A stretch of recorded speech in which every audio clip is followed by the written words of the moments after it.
Laban nila sa Las Vegas, Nevada sa Amerika para sa kanilang 10 rounds na super lightweight showdown.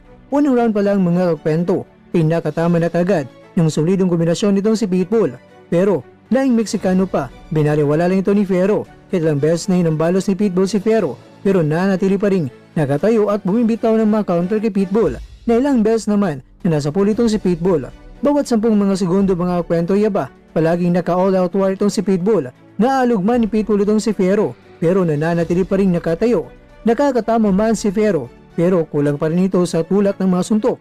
Di tulad ni Pitbull na parang suntok na wala ng bukas. Yan naman, marami ang napahanga sa tibay at galing. Nataglay nitong si Fierro, binabayo na nga ng suntok ni Pitbull, pero nakatayo pa rin. Grabe, talo man itong si Fierro, pero bibelieve ka sa tibay niya. Si Pitbull ngayon mga kwento ay may kartada ng 27 wins, 3 losses at 18 knockouts at meron siyang 1 draw. Habang itong si Fierro